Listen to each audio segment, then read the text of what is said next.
बाराबंकी के प्रसिद्ध लोधेश्वर महादेव धाम में सोमवार को आस्था, विकास और राजनीति का संगम देखने को मिला।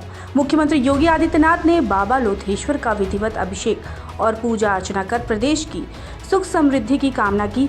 वहीं मंच से विपक्ष पर तीखा हमला बोलते हुए अपनी सरकार की विकास परियोजनाओं और धार्मिक स्थलों के कायाकल्प को उपलब्धि के रूप में प्रस्तुत किया। डमरू वादन और हर हर महादेव के जय घोष के बीच मुख्यमंत्री योगी आदित्यनाथ लोधेश्वर धाम पहुंचे। उन्होंने मंदिर में जलाभिषेक कर बाबा भोलेनाथ का आशीर्वाद लिया और इसके बाद निर्माणाधीन महादेव कॉरिडोर का निरीक्षण किया। अधिकारियों से कार्यों की जानकारी लेते हुए मुख्यमंत्री ने परियोजना को तय समय में पूरा करने के निर्देश दिए। इसके साथ ही सीएम ने विपक्ष पर निशाना साधा। आइए देखते हैं इस रिपोर्ट में। कार्यक्रम स्थल पर पहुंचे मुख्यमंत्री ने विभिन्न योजनाओं के लाभार्थियों को करोड़ों रुपए की सहायता वितरित की, लेकिन कार्यक्रम का सबसे चर्चित हिस्सा वह रहा जब मुख्यमंत्री ने मंच से समाजवादी पार्टी और कांग्रेस पर सीधा हमला बोला।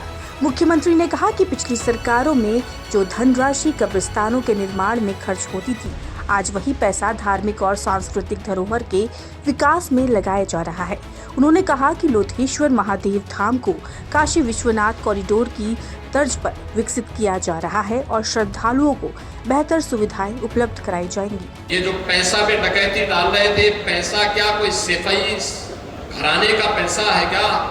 नहीं, ये पैसा आपका पैसा है। ये पैसा आपका पैसा है। कांग्रेस के समय में उनके बेईमानी और भ्रष्टाचार के खिलाफ एक प्रधानमंत्री तो यहां तक बोल लिए कि 100 रुपया बेचता हो, नीचे केवल 15 रुपया जाता है, 85 रुपया से बेईमान खा जाते हैं। तो बेईमान कौन, किसका पैसा था वो? बहन और भाइयों, चाहे वह समाजवादी पार्टी की डकैती हो या कांग्रेस की लूट, ये पैसा वही पैसा है जो आज किसी गरीब और किसी अनुसूचित जाति और पिछड़ी जाति के नौजवान को स्कॉलरशिप के रूप में मिल रहा है। मुख्यमंत्री ने मंच से एक और बड़ी घोषणा करते हुए कहा कि महादेव मार्ग को 4 लेन बनाया जाएगा, जिससे श्रद्धालुओं और स्थानीय लोगों को आवागमन में बड़ी सुविधा मिलेगी। धार्मिक और विकास कार्यक्रमों के बीच मुख्यमंत्री का मानवीय पक्ष भी देखने को मिला। उन्होंने बच्चों का अन्नप्राशन संस्कार कराया, उन्हें खिलौने और चॉकलेट देकर दुलार किया। प्रदर्शनी में बच्चों के मॉडल देखे और उनसे बातचीत की। मुख्यमंत्री ने दिव्यांगजनों को ट्राईसाइकिल वितरित की और उन्हें आत्मनिर्भर बनने का संदेश दिया। कार्यक्रम में बाराबंकी के विकास कार्यों पर आधारित एक लघु फिल्म भी प्रदर्शित की गई। मुख्यमंत्री ने कृषि, स्वरोजगार, मत्स्य पालन, आवास और आजीविका मिशन सहित विभिन्न योजनाओं के लाभार्थियों को चेक, टूल किट और स्वीकृति पत्र वितरित किए। कई लाभार्थियों को लाखों और करोड़ों रुपए की आर्थिक सहायता प्रदान की गई। लाभार्थियों ने एक स्वर में कहा कि योगी सरकार में किसी भी तरह का मतभेद नहीं है। मुझे प्रधानमंत्री सूक्ष्म खाद्य प्रसंस्करण योजना के तहत 10 लाख रुपए की सहायता मिली है। सरकार सभी वर्गों को समान दृष्टि से देख रही है और योजनाओं का लाभ पात्र लोगों तक पहुंच रहा है। मुख्यमंत्री जी से मिलकर बहुत अच्छा लगा। मैंने ऑयल मिल स्टार्ट की है बाराबंकी के सत्री गांव में, और मोदी जी के और योगी जी की स्कीम थी, उसमें मुझे मिले हैं 10 लाख रुपए की सब्सिडी, और मैंने ये ऑयल मिल स्टार्ट की है। कैसे प्रेरणा मिली इस कार्य को शुरू करने की? योगी जी और मोदी जी की स्कीमें बहुत चल रही थी। मैं बहुत दिन से देख रहा था कुछ काम करने के लिए, पैसा नहीं था, और ये स्कीम देखी तो इसमें मैंने देखा कि 10 लाख सब्सिडी मिल रही है, उसी के माध्यम से मैंने ये स्टार्ट किया है। अच्छा, एक तरफ लगातार राजनीतिक बातें ये होती हैं कि सरकार में मुस्लिमों को लेकर लगातार कटाक्ष किए जाते हैं। आप मुस्लिम समाज से आते हैं। जी, मुस्लिम से हैं। क्या लगता है, कुछ भेदभाव है सरकार में? कोई भेदभाव नहीं है, जो काम करना चाहेगा वो करेगा, सही से करेगा, इसमें कोई भेदभाव नहीं है। बहुत अच्छी सरकार है, सबको साथ लेके चल रही है।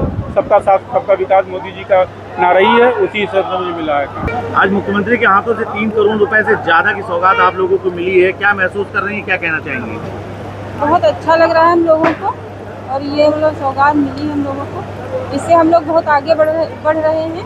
तो एनआरएलएम से जुड़कर, समूह से जुड़कर हमारी जो दीदियां हैं बहुत सा रोजगार अपना कर रही हैं, और मतलब एनआरएलएम से जुड़कर बहुत सा काम कर रही है, बहुत आगे बढ़ रही है। बहुत खुश हैं हम लोग, और अपने मुख्यमंत्री को धन्यवाद और उनको धन्यवाद, आभार व्यक्त करते हैं। मोहसिन मतीन की यह प्रतिक्रिया इसलिए भी चर्चे में रही क्योंकि विपक्ष अक्सर सरकार पर भेदभाव के आरोप लगाता रहा है, जबकि मन से सहायता प्राप्त करने के बाद उन्होंने सरकार की निष्पक्ष कार्यशैली की सराहना की। वहीं सरकार में राज्य मंत्री सतीश चंद्र शर्मा ने कहा कि योगी सरकार केवल विकास की राजनीति करती है। लोधेश्वर महादेव करोड़ों श्रद्धालुओं की आस्था का केंद्र है। जिस भव्यता के साथ यहाँ कॉरिडोर और सुविधाओं का विकास हो रहा है, वह ये बताता है कि सरकार संस्कृति विरासत के संरक्षण और विकास के लिए प्रतिबद्ध है। निश्चित ही प्रदेश के माननीय मुख्यमंत्री पूज्य योगी आदित्यनाथ जी को आज सभी सनातनी और लोधेश्वर महादेवा को मानने वाले लोग उनके प्रति आभार ज्ञापित कर रहे हैं, उनको धन्यवाद ज्ञापित कर रहे हैं, उनका अभिनंदन कर रहे हैं, उनको साधुवाद दे रहे हैं कि जो एक बड़ी लोग उम्मीद लगाए थे योगी जी के नेतृत्व में काम हो सकता है, आज वो काम पूरा हो रहा है। उसको साकार करते जब लोग देख रहे हैं तो आज उम्मीद के वो पंख लगे हैं। हम सभी माननीय मुख्यमंत्री जी के प्रति बहुत आदर के साथ उनका अभिनंदन करते हैं, क्योंकि महादेवा एक हमारे क्षेत्र का एक बहुत ही पुराना केंद्र है। तमाम सरकारें आई गई, लेकिन इस पर किसी ने ध्यान नहीं दिया। माननीय मुख्यमंत्री जी जो लगातार सनातन के लिए, संस्कृति के लिए, आस्था के लिए, विरासत के लिए काम कर रहे हैं, आज यहाँ पर जो कॉरिडोर देकर हर महादेवा के जो श्रद्धालु हो उनको एक नया एक तरीके से देखे एक नई ऊर्जा देने का उन्होंने काम किया। मुख्यमंत्री जी ने 4 लेन के लिए भी कहा। हाँ, माननीय मुख्यमंत्री जी यहाँ से जुड़ी सुविधाओं को, श्रद्धालु से जुड़ी सुविधाओं के विकास के लिए 4 लेन और जो यहाँ पर जो प्रवेश द्वार है उसको और भव्य बनाने के लिए उन्होंने संबंधित अधिकारियों को निर्देश दिए। वहीं कार्यक्रम में सरकार और संगठन का समन्वय भी देखने को मिला। प्रदेश उपाध्यक्ष प्रियंका सिंह रावत ने कहा कि विपक्ष चाहे कितने भी प्रयास कर ले, लेकिन जनता विकास और सुशासन के साथ है। 2027 में भी उत्तर प्रदेश की जनता योगी सरकार को ही अपना नेतृत्व सौंपेगी। लोधेश्वर धाम का विकास इस बात का प्रमाण है कि धार्मिक स्थलों के संरक्षण और विस्तार की सोच केवल योगी सरकार के पास है। पहले तो माननीय मुख्यमंत्री जी का हृदय की गहराई से बाराबंकी की जनता का और भारतीय जनता पार्टी के एक एक कार्यकर्ता का बहुत बहुत धन्यवाद मैं करती हूँ कि माननीय मुख्यमंत्री जी का बहुत बहुत धन्यवाद करते हैं हम सभी की तरफ से कि आज हम सभी लोगों ने देखा है जिस प्रकार से हमको बाराबंकी को सौगात मिली है। लोधेश्वर महादेव कॉरिडोर, जहां हम 2014 से हम उस चीज की मांग कर रहे थे, हमने आप सब लोगों ने देकोटवा धाम से लेकर के हम लोगों ने महादेव मंदिर के शेड बनवाने से लेकर के यहाँ की सड़क बनवाने से रुपेड़िया तक यहाँ पे सड़क गई है। हम सब लोगों ने उस समय पे एक छोटा सा हम लोगों ने प्रयास किया था। आज वो प्रयास हम सब लोगों को यहाँ पर वो फल के रूप में हम सब लोगों को मिल रहा है और मैं माननीय मुख्यमंत्री जी का बहुत धन्यवाद करती हूँ। और मैं धन्यवाद के साथ साथ मैं ये भी माननीय मुख्यमंत्री जी को पुनः धन्यवाद करती हूँ कि उन्होंने मंच से इस बात को सबके आगे कहा कि हमारे पास धन की कमी नहीं है, हमारे पास धन की कमी नहीं है, आप अपने मन से उस योजनाओं को बनवा करके लेकर के आइए। यहाँ पर कोई भी विकास कार्य जनता का रुकेगा नहीं। लोधेश्वर धाम का ये कार्यक्रम केवल धार्मिक आयोजन या विकास परियोजना के लोकार्पण तक सीमित नहीं रहा। मुख्यमंत्री ने भाषण, विपक्ष पर हमले, महादेव मार्ग को 4 लेन बनाने की घोषणा और भाजपा नेताओं के बयानों ने इसे 2027 के राजनीतिक संदेश से भी जोड़ दिया। एक ओर करोड़ों रुपए की योजनाओं का लाभार्थियों को वितरण हुआ, तो दूसरी ओर महादेव कॉरिडोर और धार्मिक पर्यटन के जरिए सरकार ने अपने विकास और सांस्कृतिक राष्ट्रवाद की नीति को भी मजबूती से सामने रखा। मुख्यमंत्री योगी आदित्यनाथ का चिरपरिचित अंदाज एक बार फिर बाराबंकी के लोधेश्वर महादेवा प्रांगण में देखने को मिला। इस दौरान यहाँ पर उन्होंने तमाम बड़ी परियोजनाओं की शुरुआत की, शिलान्यास किया, आधारशिला रखी और इसके साथ ही उन्होंने समाजवादी पार्टी से लेकर कांग्रेस पर बड़ा निशाना साधा। उन्होंने साफ तौर पर कहा कि कांग्रेस की सरकारों में पैसा आता तो था, लेकिन जनता को मिलता नहीं था। यही नहीं, इसके साथ ही उन्होंने समाजवादी पार्टी पर बड़ा हमला बोल दिया। उन्होंने साफ तौर पर कहा कि समाजवादी पार्टी की सरकारों में कब्रिस्तान के लिए पैसा मिलता था, लेकिन अब वो पैसा मंदिरों के लिए है और कहीं ना कहीं लखनऊ के सबसे करीबी जनपद बाराबंकी में स्थित लोधेश्वर महादेवा इसका एक बड़ा उदाहरण है।